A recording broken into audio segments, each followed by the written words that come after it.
उसे मजबूरन मुझसे शादी करनी पड़ती है क्योंकि उसके ग्रैंडफादर ने उसे मेरे साथ शादी करने के लिए मजबूर किया था। मैं उससे 5 साल बड़ा होता हूँ। वहीं कियुकी, जो कि एक अमीर घर की बड़ी बेटी होती है, पहले तो सिर्फ दिखावे के लिए इस शादी के लिए हाँ करती है ताकि किसी तरह अपने ग्रैंडफादर को शांत कर सके। लेकिन जैसे ही वह सुहागरात वाले कमरे में जाने वाली होती है, तभी उसके ग्रैंडफादर उसे अपने स्टडी रूम में बुला लेते हैं, जिस पर उसके ग्रैंडफादर कहते हैं, ऐसा मत सोचना कि शादी तो कर लोगी लेकिन पति पत्नी की तरह नहीं रहोगी, या फिर शादी के बाद दोनों अपनी अपनी जिंदगी जियोगे और एक दूसरे के कामों में दखल नहीं दोगे। यह सुनकर फूंग उयेन नी पूरी तरह चौंक जाती है। उसे समझ नहीं आता कि उसके ग्रैंडफादर उसके मन की बात कैसे जान गए। उसे तो ऐसा फील होने लगता है जैसे उसके ग्रैंडफादर उसके दिमाग के अंदर झांक सकते हैं। जिस पर उनके ग्रैंडफादर आगे कहते हैं, बस मुझे एक बच्चा दे दो, उसके बाद मैं तुम्हारी बाकी किसी बात में दखल नहीं दूंगा। यह सुनकर फूंग युएन निन्ह नाराज होकर कहती है, ग्रैंडफादर, क्या आपको लगता है कि मैं सिर्फ बच्चे पैदा करने वाली औरत हूँ? जिस पर उनके ग्रैंडफादर कहते हैं, तो फिर तुम कैसी औरत बनना चाहती हो? बच्चा पैदा करके जहां मन करे वहां घूमना चाहती हो, या फिर कंपनी जाकर सुबह से रात तक काम करना चाहती हो, हर दिन 10-10 घंटे मेहनत करना चाहती हो? जो करना है चुन लो, लेकिन एक बात तय है, तुम्हें बच्चा जरूर पैदा करना होगा। जिस पर फुंग गुयेन निन्ह गुस्से में कहती है, ठीक है, मैं बच्चा पैदा करूंगी।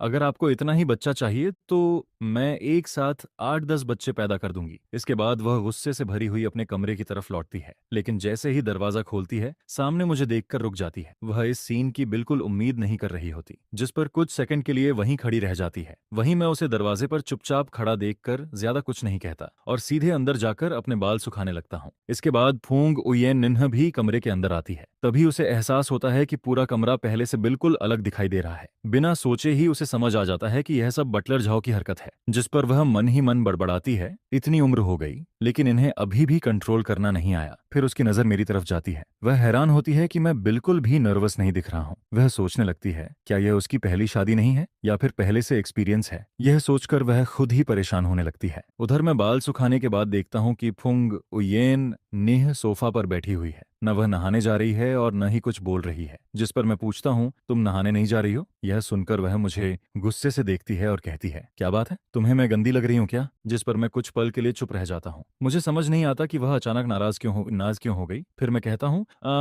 नहीं, ऐसी बात नहीं है। यह सुनकर वह हल्की सी ठंडी आवाज में हुम करती है। वहीं मैं कुछ देर सोचने के बाद कहता हूँ, चलो थोड़ी बात करते हैं। जिस पर वह तुरंत सतर्क हो जाती है और घबराकर पूछती है कि किस बारे में? मैं शांत आवाज में कहता हूँ, बस ये पूछना था कि तुम कब सोना चाहती हो? अगर अभी सो जाएं तो कैसा रहेगा? यह सुनते ही उसका दिमाग जैसे काम करना बंद कर देता है। उसका चेहरा लाल हो जाता है और वह बस मुझे देखती रह जाती है। जिस पर उसके मन में सिर्फ एक ही सवाल चलता है, अभी तो सोने की बात हो रही थी, फिर किस कैसे हो गया? अगली सुबह जब उसकी आंख खुलती है, तब भी वह आधी नींद में होती है। जिस पर अनजाने में वह मेरे सीने से लगकर सो रही होती है।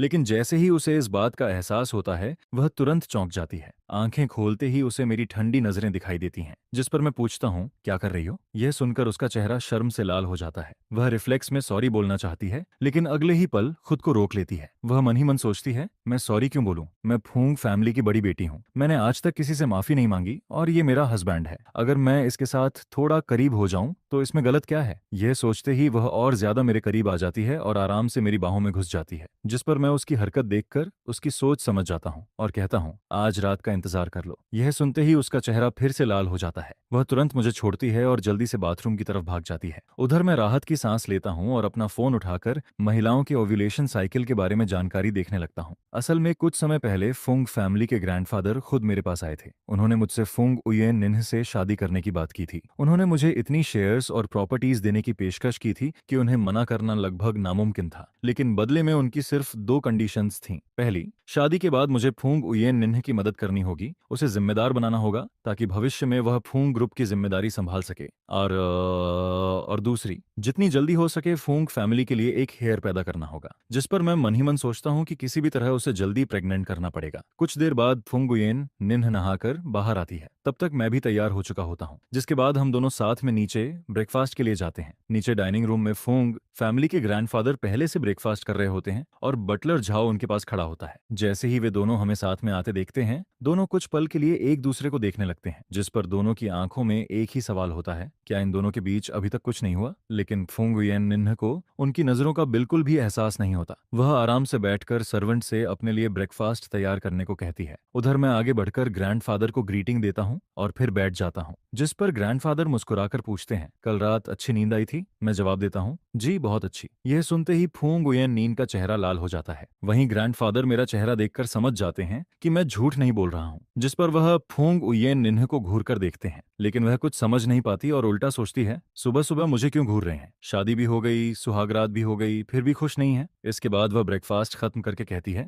मैं अब काम पर जा रही हूँ। असल में वह वापस कमरे में जाकर सोना चाहती थी, क्योंकि पिछली रात ठीक से सो नहीं पाई थी। लेकिन तभी ग्रैंडफादर उसे रोक लेते हैं और पूछते हैं, कहाँ जा रही हो? जिस पर वह कहती है, कमरे में जाकर सोऊंगी। यह सुनकर ग्रैंडफादर तुरंत कहते हैं, सोना वोना छोड़ो और कंपनी जाओ। जिस पर वह हैरान होकर कहती है, क्या आप चाहते हैं कि मैं कंपनी में काम करूं? ग्रैंडफादर कहते हैं, बिल्कुल। वह तुरंत जवाब देती है, लेकिन पहले तो आप कहते थे कि अगर मैं घर पर रहकर बच्चा पैदा करूं तो काम करने की जरूरत नहीं है। जिस पर ग्रैंडफादर पूछते हैं, तो क्या तुम सच में घर पर रहकर बच्चा पैदा कर रही हो? वह कहती है, बिल्कुल कर रही हूँ। यह सुनकर ग्रैंडफादर ठंडी आवाज में कहते हैं, यह सिर्फ तुम्हारा कहना है, मुझे कैसे पता चले? जिस पर वह कहती है, क्या मैं आपको धोखा दूंगी? ग्रैंडफादर तुरंत जवाब देते हैं, तुमने मुझे पहले कम धोखा दिया है क्या? फिर वह बटर जाओ से कहते हैं, जाओ मेरे लिए एक चाकू लेकर आओ। यह सुनते ही फूंग उयेन निन्ह घबरा जाती है और पूछती है, ग्रैंडफादर चाकू क्यों मंगा रहे हैं? जिस पर ग्रैंडफादर कहते हैं, अब जीकर क्या फायदा? पहले मुझे चिंता थी कि मेरे बाद तुम अकेली रह जाओगी, लेकिन अब नहीं। लिटिल शेन एक काबिल और जिम्मेदार इंसान है। अगर मैं चला भी गया तो वह तुम्हारी देखभाल करेगा और कंपनी भी संभालेगा, इसलिए अब मैं आराम से मर सकता हूँ। फिर वह दोबारा कहते हैं, जो सबसे तेज चाकू लेकर आओ। यह सुनते ही फुंग उयेन निन्ह पूरी तरह हार मान जाती है और कहती है, ठीक है, मैं कंपनी जाऊंगी। फिर वह मन ही मन बड़बड़ाती है, मेरा तो भारी नुकसान हो गया, दिन में ऑफिस का काम और रात में ओवरटाइम। ऐसे ही चलता रहा तो एक दिन थक कर मर जाऊंगी। आखिरकार वह अपनी किस्मत मानकर ग्रैंडफादर के साथ कंपनी जाने के लिए तैयार हो जाती है। जिस पर ग्रैंडफादर कहते हैं, तुम्हें सबसे नीचे से शुरुआत करनी होगी।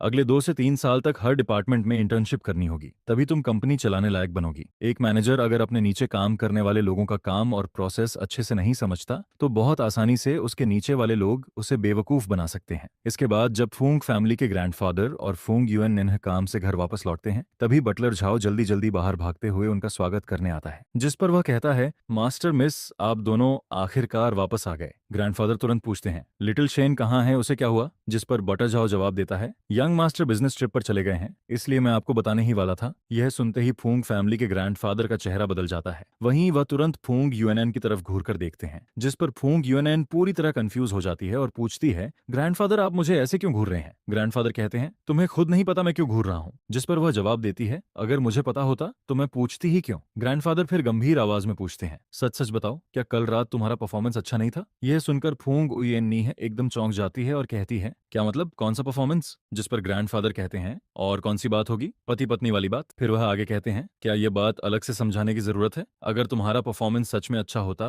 तो क्या लिटिल शेन बिजनेस ट्रिप पर चला जाता? यह सुनकर फूंग यूएन निन्ह तुरंत जवाब देती है, वह काम की वजह से गए हैं, इसका मेरे परफॉर्मेंस से क्या लेना देना? लेकिन ग्रैंडफादर मानने को तैयार नहीं होते। जिस पर वह कहते हैं, फिर वह पहले या बाद में क्यों नहीं गया? सुहागरात के अगले ही दिन क्यों चला गया? इसके बाद वह और भी विश्वास से कहते हैं, स्पष्ट है कि तुम्हारा परफॉर्मेंस अच्छा नहीं था, इसलिए वह तुमसे बचने के लिए बाहर चला गया। अगर तुमने अच्छा परफॉर्मेंस किया होता तो क्या वह नई नई शादी हुई पत्नी को छोड़कर बिजनेस ट्रिप पर जाता? फिर ग्रैंडफादर मुस्कुराकर पूछते हैं, अब तुम भी पति पत्नी वाली बात एक्सपीरियंस कर चुकी हो, खुद से पूछो, क्या तुम लिटिल शेन को छोड़कर 1 हफ्ते के लिए बाहर जा सकती हो? यह सुनकर फुंगुयेन निन्ह पूरी तरह चुप हो जाती है, क्योंकि दिल के किसी कोने में उसे भी लगता है कि वह ऐसा नहीं कर सकती। लेकिन अगले ही पल वह खुद को समझाती है, हम दोनों के बीच कोई प्यार नहीं है। हालांकि वह एक बात मानने पर मजबूर होती है, कल रात वह सच में बहुत खुश थी। जिस पर उसके मन में एक अजीब ख्याल आता है, क्या लिटिल शेन सच में मुझसे दूर भागने के लिए बिजनेस ट्रिप पर गया है? उधर ग्रैंडफादर उसके चेहरे के बदलते हुए एक्सप्रेशन देखकर अंदर ही अंदर मुस्कुराने लगते हैं। वह सोचते हैं, बस अब यह काफी है, इसका घमंड थोड़ा कम करना जरूरी है, नहीं तो यह सच में खुद को दुनिया की सबसे आकर्षक लड़की समझने लगेगी। इसके बाद पूरे 7 दिन बीत जाते हैं। 7 दिन बाद मैं बिजनेस ट्रिप खत्म करके वापस घर लौटता हूँ। जैसे ही फुंग उयेन निन्ह मुझे अचानक सामने देखती है, वह कुछ सेकंड के लिए हैरान रह जाती है। वहीं ग्रैंडफादर मुझे देखकर काफी खुश हो जाते हैं और बिजनेस ट्रिप के बारे में पूछने लगते हैं। जिस पर वह पूछते हैं, ट्रिप कैसी रही, सब कुछ ठीक रहा ना? मैं खाना खाते हुए जवाब देता हूँ, जी सब कुछ बहुत अच्छे से हो गया। उधर फुंग उयेन निन्ह पूरे समय चुपचाप सिर झुकाकर खाना खाती रहती है। जब मैं और ग्रैंडफादर बातें कर रहे होते हैं तब तक वह अपना खाना खत्म कर चुकी होती है। जिस पर वह चुपचाप चॉपस्टिक्स नीचे रखती है, उठती है और बिना कुछ कहे वहां से चली जाती है। यह देखकर ग्रैंडफादर मुस्कुराते हुए मुझसे कहते हैं, तुम पूरे 1 हफ्ते बाहर रहे हो? यूएन निन्ह थोड़ी नाराज है। फिर वह आगे कहते हैं, जाकर उसे थोड़ा मना लेना। मैं हैरान होकर पूछता हूँ, मैं बिजनेस ट्रिप पर गया था, वह नाराज क्यों होगी? जिस पर ग्रैंडफादर मुस्कुराकर कहते हैं, तुम खुद समझ जाओगे। मैं सिर हिलाकर कहता हूँ, ठीक है, मैं समझ गया। क्योंकि ग्रैंडफादर ने कहा है तो मुझे उसे मनाना ही होगा। इसके बाद मैं खाना खत्म करके अपने कमरे की तरफ लौटता हूँ। कमरे में फुंग उयेन नेह सोफा पर बैठी फोन चला रही होती है। मैं उससे कुछ नहीं कहता और सीधे बाथरूम में नहाने चला जाता हूँ, जिस पर फुंग उयेन निन्ह मन ही मन सोचती है कि शायद मैं उससे बात करूंगा। आखिर पूरे 7 दिन तक मैं उससे दूर रहा था, लेकिन जब मैं सीधे बाथरूम में चला जाता हूँ तो वह थोड़ा निराश हो जाती है। वह मन ही मन सोचती है, क्या इसके पास मुझसे कहने के लिए कुछ भी नहीं है? फिर वह खुद को जवाब देती है, ठीक है, यह प्यार वाली शादी नहीं है, लेकिन इतनी भी बेरुखी अच्छी नहीं लगती। यह सोचकर उसके दिल में हल्की सी उदासी आ जाती है। कुछ देर बाद मैं नहाकर बाहर आता हूँ। मेरे शरीर पर सिर्फ एक नाइट पैंट होती है। जैसे ही फुंग उयेन निन्ह ऊपर देखती है, सामने यह सीन देखकर तुरंत नजरें चुरा लेती है। फिर मैं शांत आवाज में पूछता हूँ, सोना है? यह सुनकर वह पूरी तरह कंफ्यूज हो जाती है। उसके दिमाग में तुरंत कई सवाल आने लगते हैं। सिर्फ सोना है या फिर वैसा सोना जैसा सुहागरात वाली रात हुआ था? जिस पर उसका चेहरा लाल हो जाता है और वह कुछ समझ नहीं पाती कि क्या जवाब दे। मैं दोबारा पूछता हूँ, नहीं सोना क्या? यह सुनकर वह तुरंत जवाब देती है, क्यों नहीं, हस्बैंड के साथ सोने में शर्म कैसी? फिर जल्दी से कहती है, सोएंगे, जरूर सोएंगे। इसके बाद वह सफाई देने लगती है, लेकिन गलत मत समझना, मैं तुम्हारे साथ इसलिए नहीं सो रही क्योंकि मैं तुम्हें पसंद करती हूँ। ग्रैंडफादर को ग्रेट ग्रैंडचाइल्ड चाहिए, इसलिए बस। लेकिन बात पूरी करते करते वह खुद ही चौंक जाती है, क्योंकि उसे एहसास होता है कि उसने कब से मुझे सिर्फ बच्चा पैदा करने वाला टूल समझना शुरू कर दिया। उधर मैं उसकी बातें सुनकर शांत आवाज में कहता हूँ, मुझे पता है। असल में मुझे उसके ओव्यूलेशन साइकिल के बारे में पहले से पता होता है। जिस पर फुंग उयेन नीन्हा और भी ज्यादा हैरान हो जाती है। वह सोचती है, इसे बच्चा पैदा करने का टूल समझा जा रहा है, फिर भी इसे गुस्सा नहीं आ रहा। इसका स्वभाव सच में बहुत अच्छा है। मैं उसके बदलते हुए एक्सप्रेशंस देखकर पूछता हूँ, क्या हुआ? जिस पर वह जैसे सपने से बाहर आती है और सिर हिलाकर कहती है, कुछ नहीं। मैं मुस्कुराकर कहता हूँ, चलो सोते हैं। बिस्तर पर लेटने के बाद फुंग उयेन निन्ह थोड़ा नर्वस हो जाती है, क्योंकि सुहागरात वाली रात तो मैंने पहल की थी, लेकिन इस बार उसे लगता है कि शायद उसे खुद पहल करनी पड़ेगी। वह मन ही मन सोचती है, अगर मुझे पहल करनी पड़ी तो कैसे करूंगी? पहले हक करूं या पहले किस? उधर मैं भी बिस्तर पर लेटकर कुछ देर इंतजार करता हूँ। फिर सोचता हूँ कि शायद वह शर्म महसूस कर रही है, लेकिन सच तो यह है कि मैं खुद भी थोड़ा शर्मिंदा महसूस कर रहा होता हूँ। आखिरकार मैं मन ही मन फैसला करता हूँ कि फाइनल गोल के लिए आज भी मुझे ही पहल करनी पड़ेगी। मैं कुछ बोलना चाहता हूँ, लेकिन हम दोनों अब भी इतने करीब नहीं होते कि ज्यादा बातें कर सकें। जिस पर मैं कुछ भी न बोलते हुए सीधे उसकी तरफ झुकता हूँ और उसे किस कर देता हूँ। इसके बाद कुछ दिन और गुजर जाते हैं। धीरे धीरे फुंग उयेन निन्ह की बॉडी क्लॉक भी रेगुलर हो जाती है। अब मैं जब भी सुबह उठता हूँ, वह भी लगभग उसी समय जाग जाती है। हम दोनों एक दूसरे को देखते हैं और फिर बिना कुछ कहे अपनी मॉर्निंग रूटीन शुरू कर देते हैं। पर्सनल केयर खत्म करने के बाद हम नीचे ब्रेकफास्ट के लिए जाते हैं, जिस पर ग्रैंडफादर हमारी तरफ देखते हैं और तुरंत सब कुछ समझ जाते हैं। वह फुंग उयेन निन्ह के चेहरे पर छिपी हुई खुशी और संतुष्टि साफ देख लेते हैं। फिर मन ही मन सोचते हैं, कुछ दिन पहले तक यही लड़की नाराज घूम रही थी, अब हस्बैंड एक रात वापस क्या आया, इसके चेहरे की खुशी छिप ही नहीं रही। इसके बाद वह और भी मजे लेते हुए सोचते हैं, शुरुआत में शादी से सबसे ज्यादा इनकार भी यही कर रही थी। अगर मैं उसके हस्बैंड के सामने नहीं होता तो शायद अभी उसे जरूर चिढ़ाता। ब्रेकफास्ट खत्म होने के बाद हम तीनों काम के लिए निकलते हैं। मैं अपनी तरफ चला जाता हूँ, जबकि फुंग उयेन निन्ह और ग्रैंडफादर कंपनी की तरफ जाते हैं। रास्ते में कार के अंदर ग्रैंडफादर मुस्कुराकर पूछते हैं, कल रात लिटिल शेन ने तुम्हें मना लिया क्या? यह सुनते ही फुंग उयेन निन्ह का चेहरा लाल हो जाता है, जिस पर वह तुरंत कहती है, वह मुझे क्यों मनाएगा, मैं कोई बच्ची थोड़ी हूँ। ग्रैंडफादर यह सुनकर हैरान हो जाते हैं, फिर कहते हैं, उसने तुम्हें मनाया नहीं? वह जवाब देती है, नहीं। ग्रैंडफादर तुरंत कहते हैं, लेकिन उसने तो मुझसे वादा किया था कि वह तुम्हें मनाएगा। यह सुनते ही फुंग उयेन निन्ह चौंक जाती है और पूछती है, आपने उससे ऐसा कहा था? ग्रैंडफादर सिर हिलाकर कहते हैं, बिल्कुल। वह तुरंत पूछती है, आपने आखिर उससे क्या कहा था? जिस पर ग्रैंडफादर बिल्कुल सामान्य अंदाज में कहते हैं, मैंने सीधा सीधा कह दिया था कि तुम उसे बहुत मिस कर रही हो, पूरे हफ्ते तुम्हारा मूड खराब रहा, इसलिए उसे कहा कि तुम्हें जाकर मना ले। यह सुनते ही फुंग उयेन निन्ह को ऐसा लगता है जैसे उसके ऊपर आसमान टूट पड़ा हो, जिस पर वह शर्म और गुस्से से चिल्ला उठती है, ग्रैंडफादर आपने ऐसा क्यों कहा? मैंने कब कहा कि मैं उसे मिस कर रही थी? फिर वह गुस्से से कहती है, मेरी सारी इज्जत खत्म हो गई। ग्रैंडफादर हंसते हुए पूछते हैं, अच्छा, अगर मिस नहीं कर रही थी तो पूरे हफ्ते मुंह फुलाकर क्यों घूम रही थी? ऐसा लगता था जैसे किसी ने तुम्हारे सैकड़ों अरब रुपए खा लिए हों। यह सुनकर फुंग उयेन निन्ह का चेहरा पूरी तरह लाल हो जाता है, लेकिन उसके पास कोई जवाब नहीं होता, जिस पर वह दांत पीसती है और चुपचाप खिड़की के बाहर देखने लगती है। अब वह ग्रैंडफादर से एक शब्द भी नहीं बोलना चाहती। उधर दोपहर में मेरी मुलाकात शियू ड्यू से होती है, जो कंपनी की टॉप स्टार होती है। मैं उसे लंच पर बुलाता हूँ, क्योंकि मैं उसके साथ लाइव स्ट्रीम सेलिंग के बारे में बात करना चाहता हूँ। 3 साल पहले वह एक कैंपस रोमांस ड्रामा की वजह से बेहद फेमस हुई थी और पिछले कुछ सालों में उसने कंपनी के लिए काफी पैसा कमाया था, जिस पर मैं अच्छी तरह जानता हूँ कि कंपनी में उसकी पोजीशन कितनी महत्वपूर्ण है। लंबे समय तक किसी सेलिब्रिटी को लगातार सेल करने से उसकी वैल्यू कम हो जाती है, जिस पर प्लान यही था कि उसे बस कभी कभी स्ट्रीम पर लाया जाए ताकि बाकी आर्टिस्ट के लिए व्यूज अट्रैक्ट किए जा सकें और साथ ही जियांग ग्रुप की प्रमोशन भी होती रहे। ये पहली बार था जब मैं उससे रियल लाइफ में मिल रहा था। उसके लंबे सफेद बाल काफी रिबेलियस लग रहे थे। एक नजर में ही पता चल जाता था कि वह ज्यादा अप्रोचेबल टाइप की इंसान नहीं है। कुछ फॉर्मल बातें करने के बाद मैं खाना खाते हुए यहाँ आने का अपना पर्पस एक्सप्लेन करने लगता हूँ, जिस पर थाप नागदू आराम से कहती है, प्रोसेस और बाकी डिटेल्स के बारे में आप मेरे मैनेजर से डिस्कस कर लीजिए। यह सुनकर मैं कुछ पल के लिए हैरान रह गया। बाहर की दुनिया में सब यही कहते थे कि थपनाहक डू का नेचर बहुत खराब है और उससे कम्युनिकेट करना आसान नहीं है। हालांकि उसने कभी कोई ऐसी हरकत नहीं की थी जो लिमिट्स क्रॉस करे, लेकिन उसका एटीट्यूड काफी एरोगेंट माना जाता था। वह कब नाराज हो जाए कोई नहीं जानता था, जिस पर कंपनी को अक्सर उसके पीछे सफाई देनी पड़ती थी। यहाँ तक कि कई पार्टनरशिप कॉन्ट्रैक्ट्स भी उसके इसी बिहेवियर की वजह से टूट गए थे। मैं तो सोचकर आया था कि आज मुझे उसे मनाने के लिए काफी मेहनत करनी पड़ेगी, लेकिन मुझे बिल्कुल उम्मीद नहीं थी कि वह इतनी आसानी से मान जाएगी। लगता है अफवाहों जितनी मुश्किल इंसान वह नहीं है। इसके बाद वह एक डिश मेरी तरफ बढ़ाते हुए कहती है, यह इस रेस्टोरेंट की स्पेशल डिश है, आप टेस्ट करके देखिए। मैं थपनाहक डू की तरफ देखता हूँ और मुझे वह थोड़ी अजीब लगती है। क्या वह मुझे इम्प्रेस करने की कोशिश कर रही है? लेकिन उसे देखकर ऐसा भी नहीं लगता था कि वह ऐसी इंसान है। जिस पर थपनाहक डू कुछ नहीं कहती है और बस चुपचाप खाना खाती रहती है। उसके गाल हल्के हल्के लाल हो रहे होते हैं, लेकिन मुझे इस बात का बिल्कुल एहसास नहीं होता। खाना खत्म होने के बाद हम दोनों प्राइवेट रूम से बाहर निकलते हैं। तभी एक आवाज आती है, टियू थान, तुम भी यहाँ खाना खाने आए थे?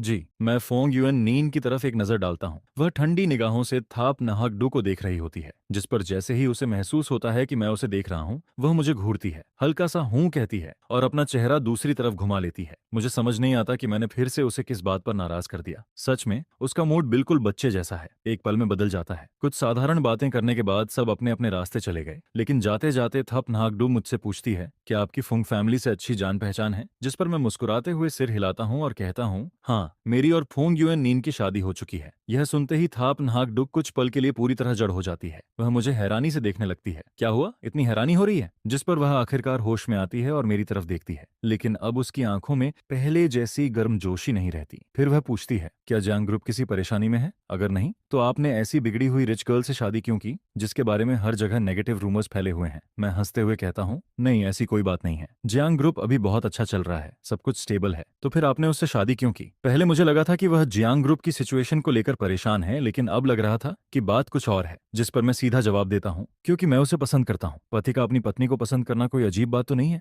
मेरे इस जवाब में कोई कमी नहीं निकाली जा सकती थी, लेकिन यह सुनकर थप नाहक डू का चेहरा ठंडा पड़ जाता है। वह कुछ नहीं कहती। इसके बाद पूरे रास्ते वह एक शब्द भी नहीं बोलती। काम खत्म होने के बाद बाई यी और बाकी लोग फुंग युएन नीन को बाहर घूमने के लिए बुलाते हैं। Fung UN Ninh meeting point पर पहुंचती है और बैठने के लिए जगह ढूंढती है। संयोग से वह जाकर जियांग जियांग के बिल्कुल पास बैठ जाती है, जिस पर जियांग जियांग झुककर उसके कान में धीरे से पूछती है, आप यहाँ कैसे आ गई? क्या मेरे भाई तो बिजनेस ट्रिप से वापस नहीं आ गए? फुंग युएन निन्ह उसे ठंडी नजरों से देखती है और हूं करते हुए कहती है, वापस तो आ गया है, लेकिन काश अभी बाहर ही रहता। वह आगे गुस्से में कहती है, अभी लौटा नहीं कि दूसरी औरतों के साथ घूमने लगा? देखकर ही गुस्सा आता है। अच्छा होता अगर हमेशा बिजनेस ट्रिप पर ही रहता, कम से कम आंखों के सामने तो नहीं रहता। यह सुनकर जियांग जियांग भी चिढ़ जाती है। आप कैसी अजीब बातें कर रही हैं? क्या आपको हर चीज में दखल देना जरूरी है? आप कुछ ज्यादा ही इंटरफियर नहीं कर रही? आपका घर क्या समुद्र के किनारे है? फिर वह आगे कहती है, और जब आप पढ़ती थी तब क्या किसी ने आपको एल्डर्स की रिस्पेक्ट करना नहीं सिखाया? जिस पर फोंग युएन निन्ह तुरंत जवाब देती है, रिस्पेक्ट? क्या यही तरीका है किसी बड़े से बात करने का? जियांग जियांग एक पल के लिए रुक जाती है।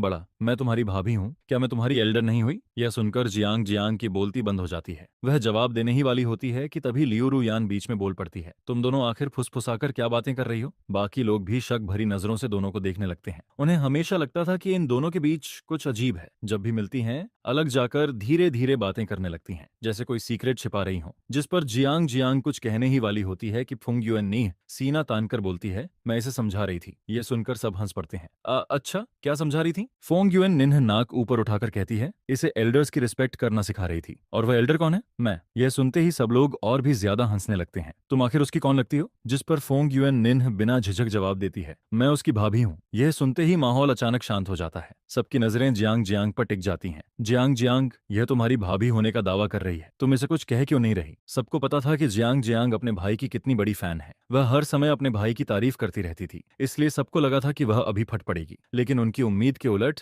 जियांग जियांग वहीं चुपचाप बैठी रहती है। हालांकि उसका चेहरा अच्छा नहीं दिख रहा था, लेकिन वह कुछ भी नहीं कहती, जिस पर लियू रुयान और बाकी लोगों की मुस्कान धीरे धीरे गायब होने लगती है। फोंग युएन नीह थोड़ी ऊपर उठाकर उन्हें गर्व से देखने लगती है। मारोगे मुझे? मैं जाकर जियांग चेन से शिकायत कर दूंगी। छोटे होकर बड़ों पर हाथ उठाओगे? बिल्कुल हद है। अब किसी को भी समझ नहीं आ रहा था कि क्या हो रहा है। लियू रुयान अविश्वास से जियांग जियांग और फुंग युएन नीन को देखती रहती है, क्योंकि जियांग जियांग कभी भी चुप रहने वालों में से नहीं थी। उसका इस तरह शांत बैठना सिर्फ एक बात साबित करता था, फुंग युएन नीन सच बोल रही थी। वह सच में जियांग जियांग की भाभी थी। जिस पर लियू रुयान अविश्वास से कहती है, लेकिन वह जियांग चेन के साथ कैसे हो सकती है? एक तरफ जियांग चेन जैसा एम्बिशियस और कैपेबल आदमी था, और दूसरी तरफ फोंग युएन नीह जैसी रिच सेकंड जनरेशन गर्ल जो हमेशा मौज मस्ती में लगी रहती थी। दोनों एक साथ कैसे हो सकते थे? जिस पर फोंग युएन निन्ह आराम से कहती है, मैं एक बात क्लियर कर दूं, हम सिर्फ रिलेशनशिप में नहीं है, हमारी शादी हो चुकी है। यह सुनते ही सब लोग पूरी तरह शॉक्ड रह जाते हैं। काफी देर बाद उन्हें होश आता है। आखिर यह सब हुआ कैसे? ब्रोदर जियांग चेन ने सच में शादी कर ली? अगर फोंग युएन नीह कर सकती है तो हम क्यों नहीं? जिस पर किसी और लड़की ने भी कहा, सही बात है, हम भी कर सकते हैं। फोंग युएन नीह शांत स्वर में कहती है, इसमें कोई बड़ी बात नहीं है, यह बस एल्डर्स द्वारा तय की गई बिजनेस मैरिज थी। लेकिन लियू रुयान गुस्से में जियांग जियांग से पूछती है, अगर फुंग युएन निन्ह कर सकती है तो मैं क्यों नहीं कर सकती? और मैं भी। बाकी लड़कियां भी तुरंत हामी भर देती हैं। असल में वे सभी जियांग चेन को जरूरत से ज्यादा एडमायर करती थीं। पहले उन्होंने कभी उसके साथ रिलेशनशिप के बारे में नहीं सोचा था, लेकिन अब जब वे इस बारे में गंभीरता से सोचती हैं तो उन्हें लगता है कि वैसे भी एक दिन पॉलिटिकल या बिजनेस मैरिज करनी ही पड़ेगी। तो फिर किसी अजनबी रिच सेकंड जनरेशन लड़के से शादी करने से बेहतर जियांग चेन ही क्यों नहीं? जियांग चेन मैच्योर था, जनरस था, पोलाइट था और बेहद कैपेबल भी था। सबसे बड़ी बात, वह बचपन से उनके साथ बड़ा हुआ था। वह हमेशा उनका ख्याल रखता था और उनके साथ बहुत अच्छा व्यवहार करता था। जिस पर सभी लड़कियां एक ही बात सोचने लगती हैं, अगर सच में उनकी शादी जियांग चेन से हो जाए तो शायद वह शादी के बाद भी उनका उतना ही ख्याल रखेगा जितना बचपन में रखता था। जियांग जियांग बेबस होकर कहती है, मैं भी क्या कर सकती हूँ? मुझे भी पहले से इस बारे में कोई खबर नहीं थी। मुझे तो इसकी भनक तक नहीं लगी थी। अगर मुझे पहले से पता होता तो क्या तुम्हें लगता है कि ये दोनों एक साथ हो पाते? जिस पर जियांग जियांग बिना झिझक कहती है, अगर मुझे पहले पता चल जाता तो मैं हर हाल में इनके बीच आ जाती। मैं उस लड़की को कभी भी मेरे भाई को परेशान नहीं करने देती। यह सुनकर लियू रुयान और बाकी सभी लोग लगातार सिर हिलाने लगते हैं। उनकी नजर में फोंग युएन निन्ह बिल्कुल भी जियांग चेन के लायक नहीं थी। वहीं दूसरी तरफ फोंग युएन निन्ह उन सबको देखकर बाहर से तो गर्व महसूस कर रही होती है, लेकिन अंदर ही अंदर उसे थोड़ा दुख भी होने लगता है। आखिर उसने उसी आदमी से शादी की थी जिससे वहां मौजूद लगभग हर लड़की शादी करना चाहती थी। लेकिन क्या वह सच में इतनी बुरी थी जितना ये लोग उसे बता रहे थे? अगर जियांग जियांग उसे पसंद नहीं करती तो वह बात अलग थी। आखिर जियांग जियांग बचपन से ही अपने भाई को दुनिया का सबसे बेहतरीन इंसान मानती आई थी। लेकिन लियू रुयान और बाकी लोग किस हक से यह तय कर रहे थे कि वह जियांग चेन के लायक नहीं है? मैं फोंग युएन निन्ह हूँ, एक बड़े और प्रभावशाली परिवार की एल्डेस्ट यंग मिस। मेरे पास कैरेक्टर है, ब्यूटी है, एबिलिटी है, फैमिली बैकग्राउंड है और ब्यूटी भी है। मैं अनगिनत रिच यंग मास्टर्स की ड्रीम गर्ल हूँ। इतनी भी बुरी नहीं हूँ जितना ये लोग दिखाने की कोशिश कर रहे हैं। उनकी बातें सुन सुनकर तो मेरा कॉन्फिडेंस ही खत्म होने वाला है। तभी किसी ने ताना मारते हुए कहा, इतना घमंड किस बात का है? ये तो बस एक इमोशनलेस मैरिज है। ऐसी बिजनेस मैरिज तो हमें भी मिल सकती है। जिस पर दूसरी लड़की भी तुरंत बोल पड़ती है, पहले मैंने कभी अपने से बड़े आदमी से शादी करने के बारे में नहीं सोचा था, लेकिन अगर वह जियांग चेन हो तो मैं तैयार हूँ, सच में तैयार हूँ। यह सुनकर फोंग युएन नीह मन ही मन हंस पड़ती है। तुम लोगों को आखिर पता ही क्या है? क्या सच में तुम्हें लगता है कि यह सिर्फ एक बिजनेस मैरिज है, कि इसमें बिल्कुल भी फीलिंग्स नहीं है? अगर सच में सिर्फ फायदा ही मकसद होता तो जियांग चेन किसी और रिच फैमिलीज डॉटर को भी चुन सकता था। क्या इस शहर में मेरे परिवार से ज्यादा अमीर परिवार नहीं है? क्या ऐसी लड़कियां नहीं हैं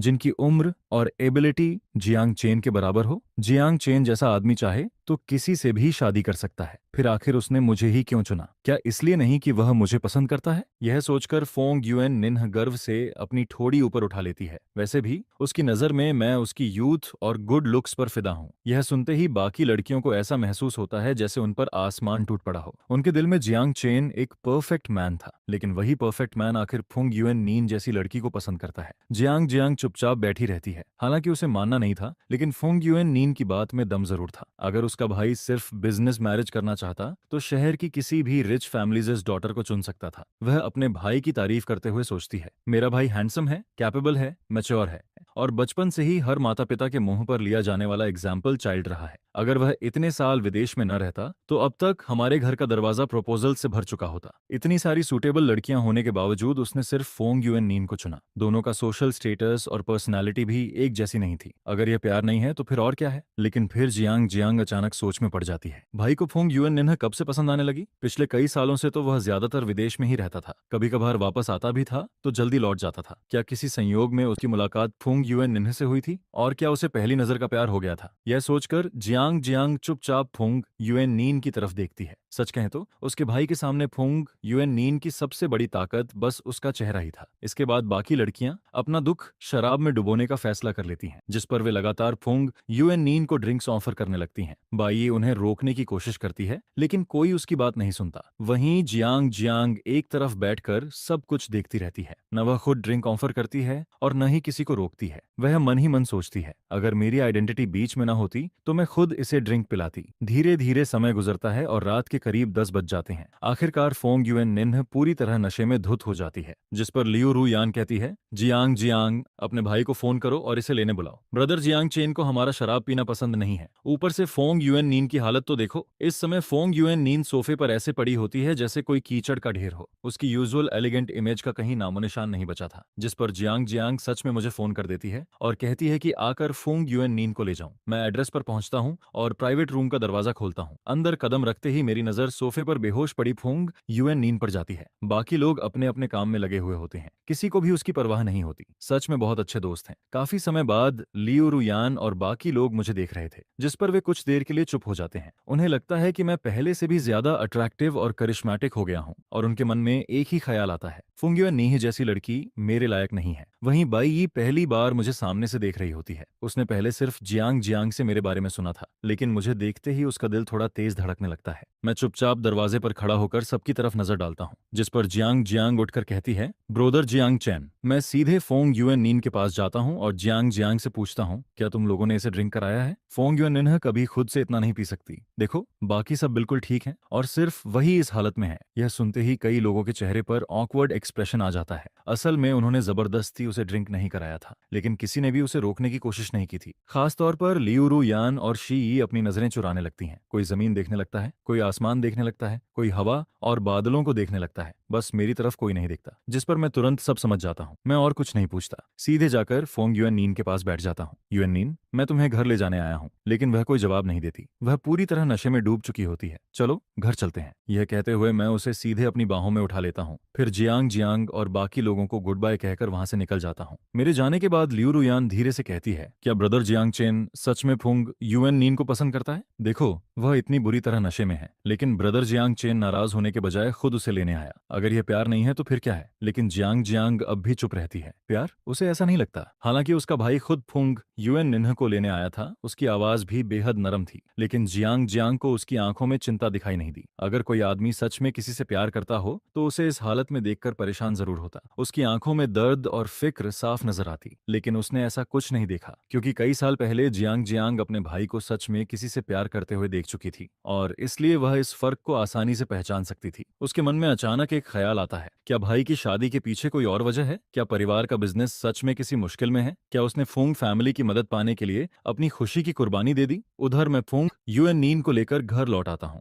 घर पहुंचकर मैं सर्वेंट्स को उसे उसके कमरे तक पहुंचाने के लिए कहता हूँ। साथ ही हैंगओवर सूप तैयार करने का भी आदेश देता हूँ। यह सब देखकर ओल्ड मास्टर फोंग गुस्से से भर जाता है। वह नाराज होकर कहता है, सच में यह लड़की बिल्कुल उम्मीदों पर खरी नहीं उतरती। इतना हैंडसम, कैपेबल और केयरिंग हस्बैंड मिला है, फिर भी इसे अपनी कोई परवाह नहीं है। उसे पता ही नहीं होता कि घर पर रहकर अपने हस्बैंड का साथ कैसे दिया जाता है, बल्कि उसे तो बाहर जाकर दूसरी औरतों के साथ घूमना फिरना ज्यादा पसंद होता है, जिस पर वह इतनी ज्यादा ड्रिंक कर लेती है कि बुरी तरह नशे में धुत हो जाती है। यह देखकर फोंग परिवार के बुजुर्ग कहते हैं, मैंने पूरी जिंदगी समझदारी से बिताई है, लेकिन पता नहीं मेरी पोती इतनी बेफिक्र और गैर जिम्मेदार कैसे निकल गई। जिस पर कोई पूछता है, फिर आप उसे लेने क्यों गए थे? उसे बाहर ही पड़ा रहने देते। जिसके जवाब में कहा जाता है, ग्रैंडपा, हुएन नीन तो बस अपने दोस्तों के साथ न्यू मैरिज सेलिब्रेट करने गई थी। दोस्तों ने उसे कुछ ड्रिंक्स और पिला दी, इसमें कोई बड़ी बात नहीं है। यह सुनकर सुनकर फुंग ओल्ड मास्टर भौहें सिकोड़ लेते हैं, जिस पर मैं कहता हूँ, आप चिंता मत कीजिए, कल जब यूएन नीन्हा उठेगी तो मैं उसे समझाऊंगा कि आगे से थोड़ा कम पिया करे ताकि घर वालों को उसकी फिक्र न करनी पड़े। जिस पर फोंग ओल्ड मास्टर मेरी तरफ देखते हैं। उन्हें लगता है कि यूएन निन्हा के लिए उन्होंने जो हस्बैंड चुना है वह सच में बहुत अच्छा है, मैच्योर है, जेंटल है और अपनी वाइफ का ख्याल रखना भी जानता है। इसलिए वह मन ही मन उम्मीद करते हैं कि यूएन निन्हा उनकी भावनाओं की कद्र करेगी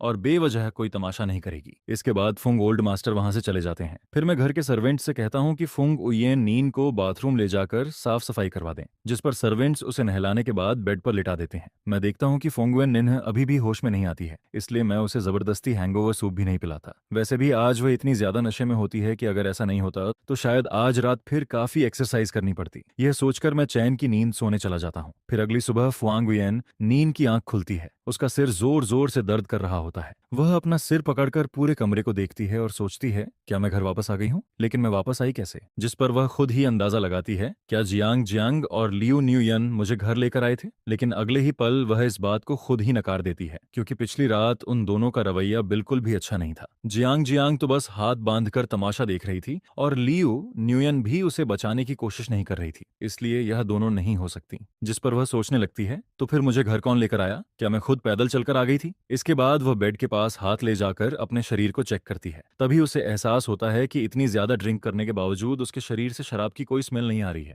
यह महसूस करते ही उसे समझ आ जाता है कि किसी ने उसे नहलाया था। जिस पर वह धीरे से बगल की तरफ देखती है और अचानक उसका चेहरा लाल हो जाता है, क्योंकि उसके मन में ख्याल आता है कि शायद कल रात जियांग चेन ने ही उसे नहलाया होगा। उसी समय मैं उसकी तरफ देखकर पूछता हूँ, तुम्हें कहीं असहज तो फील नहीं हो रहा? जिस पर फुआंग वियन नी हल्के से अपने होंठ काटती है, लेकिन कुछ नहीं कहती। फिर मैं पूछता हूँ, सिर दर्द कर रहा है क्या? इस बार वह चुपचाप सिर हिला देती है। जिस पर मैं कहता हूँ, किचन में हैंगओवर सूप तैयार है, मैं किसी को बोल देता हूँ कि वह लेकर आए। असल में मुझे पहले से अंदाजा था कि सुबह उठते ही उसका सिर दर्द करेगा, इसलिए मैंने रात में ही किचन को कह दिया था कि सुबह सुबह सूप तैयार रहे। लेकिन इस समय यूएन निन के दिमाग में सूप नहीं चल रहा होता। उसके मन में तो सिर्फ एक ही सवाल घूम रहा होता है, आखिर मुझे कल रात नहलाया किसने था? वह मन ही मन सोचती है, क्या मुझे सीधे पूछ लेना चाहिए कि कल रात आपने मुझे नहलाया था? लेकिन ऐसा पूछना थोड़ा अजीब नहीं लगेगा? फिर वह पूछती है, वैसे मैं कल रात घर कैसे आई थी? जिस पर मैं जवाब देता हूँ, जयका साहिब, जियांग जियांग ने मुझे कॉल किया था। उसने बताया कि तुम बहुत ज्यादा नशे में हो, इसलिए मैं तुम्हें लेने चला गया था। फिर मैं पूछता हूँ, वैसे कल रात तुमने कोई हंगामा तो नहीं किया? यह सुनकर फुआंग वियन नीह घबरा जाती है, क्योंकि उसने पहले कभी इतनी ज्यादा ड्रिंक नहीं की थी। उसे तो यह भी याद नहीं था कि नशे में उसने क्या क्या किया। वह सोचती है, अगर जियांग चेन ने कह दिया कि मैंने कल रात कोई तमाशा किया था तो मैं शर्म से कहां जाऊंगी। जिस पर वह चुप रहना ही बेहतर समझती है।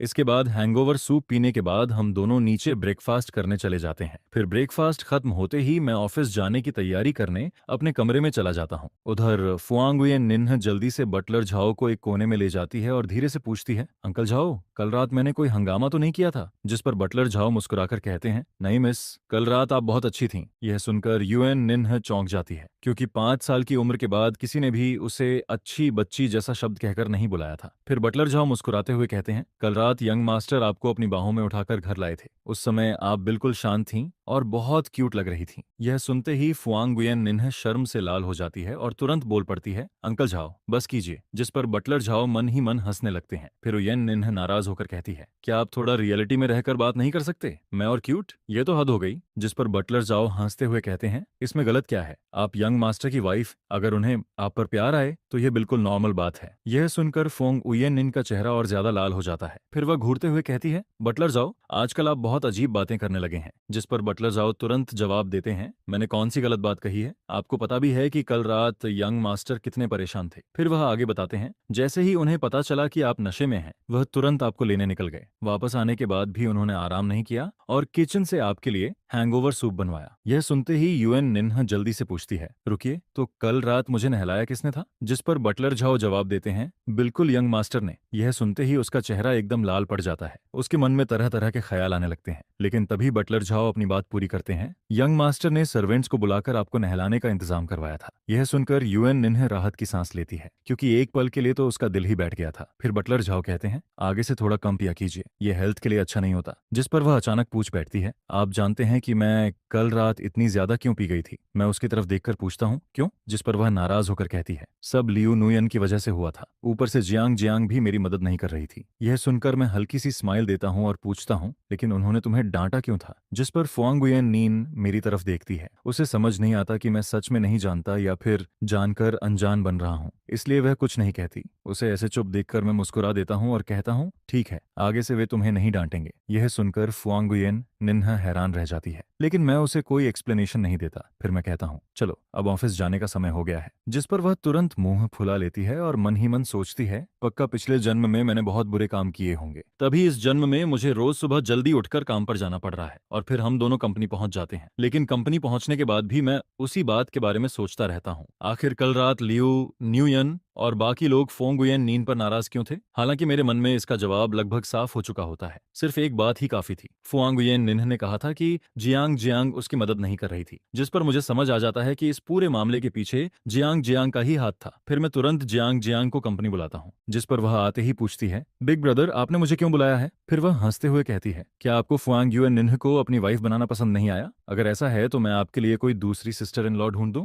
यह सुनकर मैं उसकी तरफ देखता हूँ और हल्की सी स्माइल देता हूँ, लेकिन इस बार मेरी स्माइल मेरी आंखों तक नहीं पहुंचती। फिर मैं पूछता हूँ, सच में तुम्हें क्या लगता है? जिस पर जियांग जियांग का पूरा शरीर सिहर जाता है। फिर वह जल्दी से कहती है, नहीं नहीं नहीं नहीं नहीं नहीं, इसकी कोई जरूरत नहीं है। फुआंगुयन निन्ह तो बहुत अच्छी है। लेकिन मैं वही स्माइल बनाए रखते हुए कहता हूँ, अगर वह इतनी अच्छी है तो फिर उससे कुछ सीख क्यों नहीं लेती? जिस पर जियांग जियांग हैरान होकर पूछती है, मैं उनसे क्या सीखूं? फिर मैं ठंडी आवाज में कहता हूँ, क्या सीखना है? उसका घमंड, उसकी ऐशो आराम वाली लाइफ, उसका बेफिक्र रवैया, यही सब सीख लो। ग्रेजुएशन के बाद से तुमने जितना घूमना फिरना और मौज मस्ती करनी थी उतनी काफी हो गई है, इसलिए कल से कंपनी आकर काम करना शुरू करो। यह सुनते ही जियांग जियांग मुझे हैरानी भरे चेहरे से देखने लगती है, जैसे उसके ऊपर आसमान ही टूट पड़ा हो। जिस पर मैं कहता हूँ, देर सवेर तुम्हें कंपनी मैनेज करना सीखना ही पड़ेगा। जिसके जवाब में जियांग जियांग तुरंत कहती है, बिग ब्रदर मुझे तो लगता है कंपनी आपके हाथों में ही सबसे अच्छी है। मेरी तो कोई बड़ी एम्बिशन भी नहीं है, मैं तो पूरी जिंदगी बस एक रिच सेकंड जनरेशन की तरह आराम से जीना चाहती हूँ। फिर वह आगे कहती है, मैंने कभी नहीं सोचा कि फैमिली बिजनेस मुझे ही संभालना है। प्रॉपर्टी और कंपनी सब आपको दे दो तब भी मुझे कोई दिक्कत नहीं है, बस हर महीने थोड़ा पॉकेट मनी देते रहना। जिस पर मैं मुस्कुराकर कहता हूँ, यह तो सिर्फ तुम्हारा सोचना है। फिर मैं उसे देखते हुए कहता हूँ, क्या बात है, अब तुम फुआंगुयन निन्ह से सीखना चाहती हो क्या? यह सुनकर जियांग जियांग जल्दी से सिर हिलाती है और कहती है, नहीं नहीं।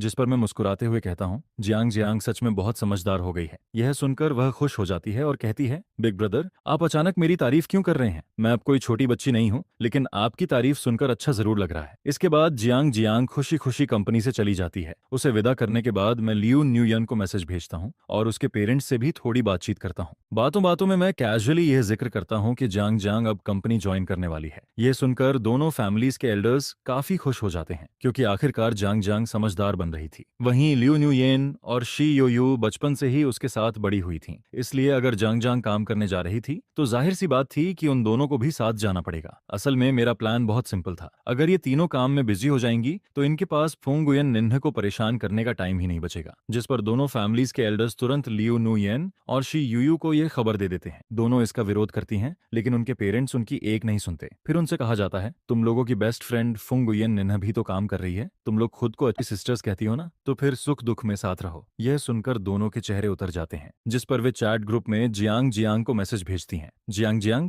आखिर तुम्हें अचानक काम करने का ख्याल आया कैसे? फिर शी यूयू मजाक उड़ाते हुए कहती है, कहीं तुम जियांग चेन के साथ फैमिली प्रॉपर्टी के लिए कंपटीशन तो नहीं करने वाली? यह सुनकर लियू नुयन तुरंत जवाब देती है, क्या बात कर रही हो? क्या जियांग जियांग ने मरने का इरादा कर लिया है? फिर वह आगे लिखती है, उसकी बुद्धि से जियांग चेन के खिलाफ कंपटीशन करेगी? अगर ऐसा हुआ तो हम दोनों उसकी हेल्प नहीं करेंगे। जिस पर शी यूयू भी लिखती है, बिल्कुल हम जियांग चेन का साथ देंगे। दोनों एक के बाद एक मैसेज भेजती जाती हैं। उधर जियांग जियांग मैसेजेस पढ़कर माथा पकड़ लेती है। वह मन ही मन सोचती है, सच में क्या फ्रेंड्स हैं? मैंने अभी तक कुछ कहा भी नहीं और इन्होंने पूरी स्टोरी बना ली। फिर वह रिप्लाई करती है, मैंने कब कहा कि मैं बिग ब्रदर की प्रॉपर्टी के लिए कंपटीशन करूंगी? मुझे अभी कुछ साल और जीना है। जिस पर शी यूयू तुरंत मैसेज भेजती है, फिक्र मत कर, अगर जियांग चेन ने तुम्हारी पिटाई कर दी तो हम तुम्हारी बॉडी कलेक्ट करने जरूर आएंगे। फिर वह मजाक में लिखती है, इतने सालों की फ्रेंडशिप का यही आखिरी फर्ज निभा सकते हैं। यह पढ़कर जियांग जियांग जवाब देती है, वाह, इसके लिए तो मुझे तुम्हारा शुक्रिया अदा करना चाहिए। उसी समय फुआंगुयन निन्ह भी चैट ग्रुप में आ जाती है। वह मैसेजेस पढ़कर पूछती है, तुम लोग जियांग चेन की इतनी बातें क्यों कर रहे हो? क्या वह इतना डरावना है? जिस पर लियू न्यूयन तुरंत जियांग चेन की तरफदारी करती है। वह लिखती है, ऐसी कोई बात नहीं है। जियांग चेन दुनिया का सबसे जेंटल और हैंडसम आदमी है। फिर वह आगे लिखती है, उयेन निन्ह, तुम्हें बस अपना ख्याल रखना चाहिए। यह पढ़कर फुंग उयेन निन्ह हैरान हो जाती है। वह रिप्लाई करती है, मुझे उससे डरना चाहिए? क्या वह मुझे खा जाएगा? जिस पर ग्रुप में बाकी लोग एक के बाद एक भेजने लगते हैं। यह देखकर फुंग उयेन निन्ह और भी कंफ्यूज हो जाती है। वह पूछती है, तुम लोगों को क्या हुआ है? सब यही सिंबल क्यों भेज रहे हो? कुछ देर तक पूरा ग्रुप शांत रहता है। आखिरकार लियू नुयन चुप्पी तोड़ती है और पूछती है, वैसे युएन निन्ह, तुमने खाना खाया? यह सुनकर फुंग युएन निन्ह रिप्लाई करती है, ब्रेकफास्ट कर लिया है, लंच अभी नहीं किया। क्यों? क्या तुम लोग मुझे लंच पर बुलाना चाहती हो? फिर वह मजाक में लिखती है, वैसे अब मैं वर्किंग वुमन हूँ, बहुत बिजी रहती हूँ, लंच करना है तो पहले अपॉइंटमेंट लेना पड़ेगा। यह पढ़कर बाकी लोग फिर से भेजने लगते हैं। जिस पर फुंग गुयेन निन्ह परेशान होकर पूछती है, आखिर हुआ क्या है? फिर वह लिखती है, लियू नुयन, तुम ही बताओ। यह सुनकर लियू नुयन मजबूरी में रिप्लाई करती है, मेरा मतलब था जियांग चेन ने तुम्हें खाया या नहीं? ये मैसेज पढ़ते ही इस बार फुंग उयेन निन्ह खुद ग्रुप में भेज देती है। फिर उसका चेहरा शर्म से लाल हो जाता है। वह मन ही मन सोचती है, इन लोगों को जरा भी शर्म नहीं है क्या? ऐसी बातें भी कोई पूछता है? जिस पर बाकी लोग लगातार पूछते रहते हैं, तो आखिर हुआ क्या? हुआ या नहीं? यह सुनकर फुयेन निन्ह झुंझलाकर लिखती है, तुम लोगों को इससे क्या मतलब? क्या तुम्हारा घर समुद्र के किनारे है जो इतनी दूर तक दखल देती हो? जिस पर लियू न्यूयन हंसते हुए रिप्लाई करती है, मैं तो बस यूं ही पूछ रही थी, इतना गुस्सा क्यों हो रही हो? लगता है अभी तक कुछ नहीं हुआ। फिर वह मन ही मन सोचती है कि जियांग चेन जैसा परफेक्ट आदमी तो किसी भी लड़की को पसंद आ सकता है। अगर फुंगुयेन निन्ह पहले उससे शादी न करती तो शायद वह खुद उससे कांटेक्ट ऐसा लेने की कोशिश करती, लेकिन फिलहाल ऐसा लग रहा था कि दोनों के बीच अभी तक कुछ खास नहीं हुआ था। हालांकि ये बात भी बिल्कुल नॉर्मल थी, क्योंकि फैमिली मैरिज में अक्सर लोगों को एक दूसरे को समझने के लिए टाइम चाहिए होता है। हाई सोसाइटी में ऐसे कई कपल्स होते हैं जो बाहर से परफेक्ट कपल बनकर रहते हैं, लेकिन घर के अंदर उनके बीच एक किस तक नहीं हुई होती। जिस पर फुंग उयेन निन्ह कोई सफाई नहीं देती। उधर जियांग जियांग यह सोचकर भौहें सिकोड़ लेती है कि शादी के बाद भी दोनों के बीच कुछ नहीं हुआ। उसके मन में पूरा यकीन होता है कि प्रॉब्लम उसके बिग ब्रदर में नहीं बल्कि फुंग उयेन निन्ह में है। वह सोचती है, ग्रैंडअप्पा के दबाव में शादी तो कर ली, लेकिन अगर वह बिग ब्रदर के साथ रूम शेयर तक नहीं कर रही तो यह तो उनकी इंसल्ट हुई। यह सोचकर जियांग जियांग के मन में अपने भाई के लिए इंसाफ दिलाने का ख्याल आता है, लेकिन वह सीधे जाकर फुंगुयेन निन्ह को मजबूर भी नहीं कर सकती थी। काफी देर सोचने के बाद उसके दिमाग में एक प्लान आता है, जिस पर वह मुझे मैसेज भेजकर शाम को डिनर के लिए बुलाती है। मैं भी बिना ज्यादा सोचे उसके इन्विटेशन को एक्सेप्ट कर लेता हूँ। फिर शाम को ऑफिस से निकलकर मैं सीधे उस रेस्टोरेंट में पहुंचता हूँ जो जियांग जियांग ने बुक किया था। मुझे लगा था कि वहां सिर्फ मैं और जियांग जियांग होंगे, लेकिन वहां पहुंचकर मैं देखता हूं कि एक और शख्स भी मौजूद है। वह ली फैमिली की एल्डेस्ट मिस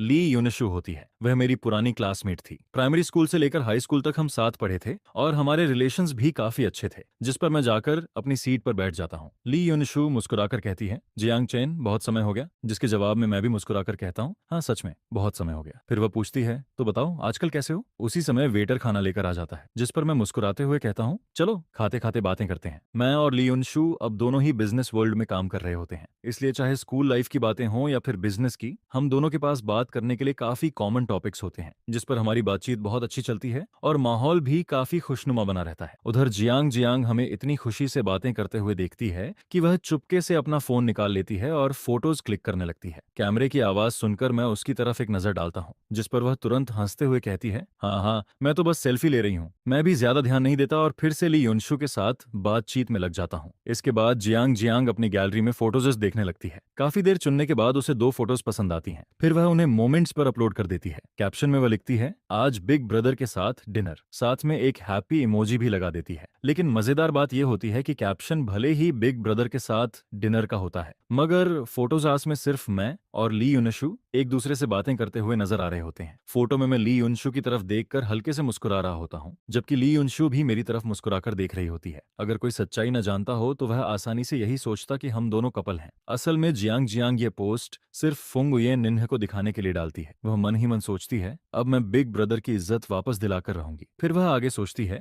मुझे फुंग ये निन्ह को बताना होगा कि मेरे बिग ब्रदर के पीछे लड़कियों की कोई कमी नहीं है। आखिर वह खुद को समझती क्या है? जिस पर जियांग जियांग के चेहरे पर शरारती मुस्कान आ जाती है। थोड़ा क्राइसिस फीलिंग पैदा करनी पड़ेगी, तभी फोंगुयेन निन्ह को समझ आएगा। उधर शाम को फोंगुयेन निन्ह ऑफिस से घर लौटती है, जिस पर बटलर झाओ उसे बताते हैं कि आज रात भी जियांग चेन एक सोशल गैदरिंग में गया है और डिनर के लिए घर नहीं आएगा। यह सुनकर फोंगुयेन निन्ह थोड़ा बेबस महसूस करती है। वह मन ही मन सोचती है, क्या वह इतना बिजी रहता है? शादी को अभी कुछ ही दिन हुए हैं, कभी बिजनेस ट्रिप पर चला जाता है तो कभी रात को सोशल इवेंट्स में। फिर वह सोचती है, यहाँ तक कि कि ग्रैंडपा, जो पूरे ग्रुप के चेयरमैन हैं, वह भी उससे कम बिजी लगते हैं। संयोग से उस रात ग्रैंडपा भी एक बिजनेस इवेंट में गए हुए होते हैं, इसीलिए पूरे घर में सिर्फ फोंग गुयेन नीन अकेली होती है, जिस पर वह सोफा पर बैठकर फोन चलाने लगती है। फिर डिनर टाइम तक बोर होकर वह मोमेंट्स स्क्रॉल करने लगती है और तभी उसकी नजर जियांग जियांग की पोस्ट पर पड़ती है, जिस पर वह जो आराम से सोफा पर टिकी हुई बैठी थी अचानक सीधी होकर बैठ जाती है। वह ली योनशु को पहचानती जरूर थी, लेकिन दोनों के बीच ज्यादा कांटेक्ट नहीं था क्योंकि दोनों फैमिलीज अलग अलग इंडस्ट्रीज में थीं। हालांकि हाई सोसाइटी सर्कल में होने की वजह से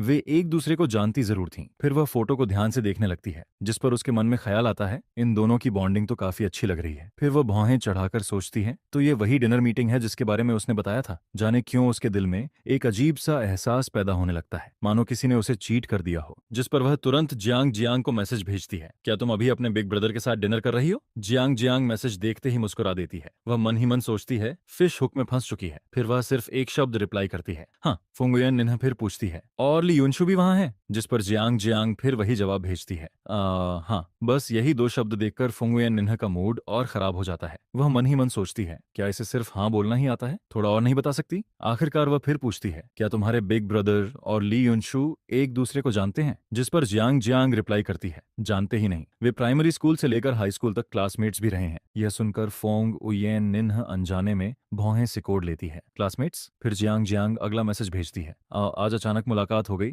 इसलिए बिग ब्रदर काफी खुश हैं। इसके बाद वह एक और मैसेज भेजती है, लेकिन गलत मत समझना, बिग ब्रदर और सिस्टर युनशु सिर्फ क्लासमेट्स हैं। हालांकि स्कूल टाइम में दोनों के रिलेशनशिप रूमर्स जरूर चलते थे, मगर वह बहुत पुरानी बात है। फोंग युएन निन्ह की नजर सीधे रिलेशनशिप रूमर्स वाले शब्दों पर जाकर रुक जाती है, जिस पर जियांग जियांग तुरंत एक और मैसेज भेज देती है, हाँ। उस समय स्कूल में हर कोई उन्हें परफेक्ट कपल मानता था, सब कहते थे कि दोनों एक दूसरे के लिए बने हैं। यह पढ़ते ही फोंग उयेन नीन का चेहरा उतर जाता है। वह फिर से फोटो खोलती है और ध्यान से देखने लगती है। फोटो में दोनों एक दूसरे की तरफ मुस्कुराकर देख रहे होते हैं। दोनों की अपीयरेंस भी शानदार होती है। जितना ज्यादा वह फोटो देखती है उतना ही उसे लगता है कि दोनों सच में बहुत कंपैटिबल हैं। उधर जियांग जियांग काफी देर तक रिप्लाई का इंतजार करती है, लेकिन जब सामने से कोई मैसेज नहीं आता तो वह मन ही मन खुश हो जाती है। लगता है फुंगुये निन्हा सच में जल गई है। वहीं दूसरी तरफ मैं और ली युनशु आराम से बातें करते रहते हैं। डिनर खत्म होने के बाद ली युनशु कुछ पुराने क्लासमेट्स को भी बुला लेती है, क्योंकि हाई स्कूल ग्रेजुएशन के बाद मैं विदेश चला गया था। पिछले कई सालों से मैं ओवरसीज बिजनेस संभाल रहा था, जबकि ली युनशु हमेशा देश में ही रही थी, इसलिए उसका पुराने दोस्तों से कांटेक्ट बना हुआ था। कुछ देर बाद बाकी क्लासमेट्स भी पहुंच जाते हैं। मुझे देखकर सब काफी एक्साइटेड हो जाते हैं। फिर वे मुझे घेर लेते हैं और पिछले कई सालों की लाइफ के बारे में पूछने लगते हैं, जिस पर मैं मुस्कुराकर बताता हूँ मैं विदेश में फैमिली के ओवरसीज बिजनेस को संभाल रहा था, लेकिन अब वापस आ गया हूँ। फिलहाल फैमिली ग्रुप की एंटरटेनमेंट कंपनी मैनेज कर रहा हूँ। फिर मैं मुस्कुराते हुए एक और बात बताता हूँ, और हाँ,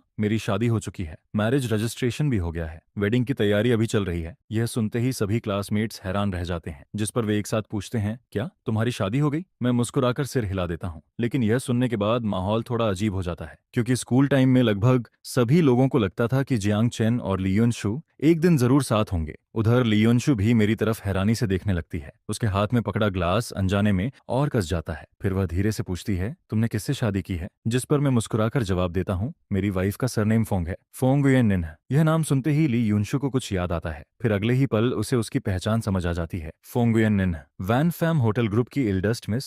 जिस पर मैं मुस्कुराकर सिर हिला देता हूँ, हाँ वही। यह सुनकर बाकी क्लासमेट्स फिर से हैरान रह जाते हैं। वॉन फैम होटल ग्रुप, वही इंटरनेशनल 5 स्टार होटल चेन जिसकी प्रॉपर्टीज पूरी दुनिया में फैली हुई हैं। फिर सभी को एहसास होता है कि जियांग फैमिली और फोंग फैमिली दोनों ही टॉप फैमिलीज में आती हैं, इसलिए यह मैरिज पूरी तरह वेल मैच्ड थी, जिस पर सभी मुझे बधाई देने लगते हैं। मैं मुस्कुराकर सबकी शुभकामनाएं स्वीकार करता हूं और उन्हें वेडिंग में आने का इनविटेशन भी देता हूं। समय का पता ही नहीं चलता और देखते ही देखते रात के 11 बज जाते हैं, क्योंकि अगले दिन सबको काम पर जाना होता है, इसलिए लोग एक एक करके जाने लगते हैं। मैं भी सबसे पहले निकलने वालों में शामिल होता हूँ। ली युनशु मुझे डोर तक छोड़ने आती है, क्योंकि मैंने ड्रिंक की हुई होती है, इसलिए खुद ड्राइव नहीं कर सकता था, जिस पर मैं गेट पर खड़ा होकर ड्राइवर का इंतजार करने लगता हूँ। कुछ देर की चुप्पी के बाद ली युनशु आखिर पूछ ही लेती है, तुमने अचानक फोंग गुयेन निन्ह से शादी क्यों कर ली? वह सच में इस बात को समझ नहीं पा रही होती, क्योंकि जियांग फैमिली और फोंग फैमिली दोनों ही टॉप फैमिलीज थीं। अगर दोनों फैमिलीज मैरिज अलायंस करने वाली होती तो इसकी खबर बहुत पहले फैल जाती, लेकिन उसे कभी ऐसी कोई खबर नहीं मिली थी, इसलिए यह शादी उसे बेहद बेहद अचानक लगती है। उसे हमेशा लगता था कि जियांग चेन अभी तक सिंगल है,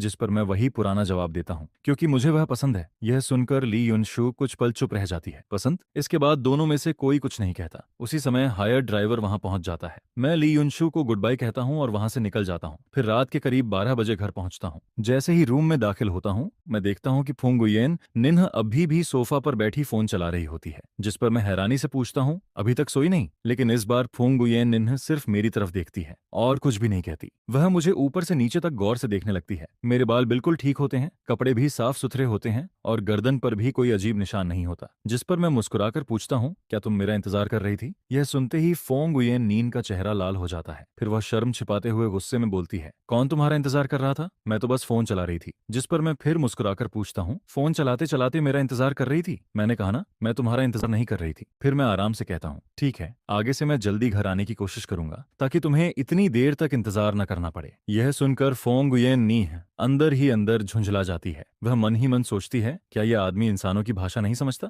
मैंने कितनी बार कहा कि मैं उसका इंतजार नहीं कर रही थी। इतना सेल्फ ऑब्सेस्ड होने की भी क्या जरूरत है? ऐसे बात कर रहा है जैसे मैं कोई दुखी वाइफ हूं जो हर रात अपने हस्बैंड का इंतजार करती रहती है, जिस पर वह कुछ बोलकर अपनी इज्जत बचाना चाहती है। लेकिन इससे पहले कि वह कुछ कह पाती, मैं बाथरूम की तरफ चला जाता हूँ। यह देखकर फोंग गुयेन निन्ह बेबस होकर सोचती है, छोड़ो, पहले इसे नहा लेने देती हूँ, उसके बाद बहस करूंगी। वैसे भी मैं सच में सिर्फ फोन ही चला रही थी। उधर मैं फ्रेश होकर बाहर आता हूँ और सीधे बेड पर लेट जाता हूँ। आज मैं सच में बहुत थका हुआ होता हूँ। दिन भर कंपनी का काम संभालने के बाद रात को भी पुराने क्लासमेट्स के साथ ड्रिंक और बातचीत करनी पड़ी थी, इसलिए इस समय मेरी आंखें नींद से भारी हो रही होती हैं। उधर फुंग गुयेन निन्ह सोचती है कि मौका देखकर वह अपनी बात साफ कर देगी, लेकिन तभी वह देखती है कि मैं पहले ही आंखें बंद कर चुका हूँ। यह देखकर उसके दिल में हल्की सी नाराजगी पैदा हो जाती है। वह मन ही मन सोचती है, इतनी जल्दी सो भी गया? क्या एक बात भी नहीं करना चाहता मुझसे? लेकिन अगले ही पल मैं हल्का सा मुस्कुरा देता हूँ। फिर अपना हाथ बढ़ाकर उसे अपनी बाहों में खींच लेता हूँ, जिस पर उसकी सारी नाराजगी पल भर में गायब हो जाती है। अब उसके दिल में सिर्फ शर्म और घबराहट बचती है। इस तरह रात गुजर जाती है और अगली सुबह उसके दिल की काफी नाराजगी भी धीरे धीरे खत्म हो जाती है। फिर अगले दिन जियांग जियांग अपने जॉब के पहले दिन सीधे मेरे ऑफिस में पहुंच जाती है। असल में वह हालात जानने आई होती है। जैसे ही वह मुझे देखती है, उसे मेरे चेहरे पर हल्की थका नजर आती है, जिस पर वह मन ही मन सोचती है, क्या बिग ब्रदर रात भर ठीक से सोए नहीं?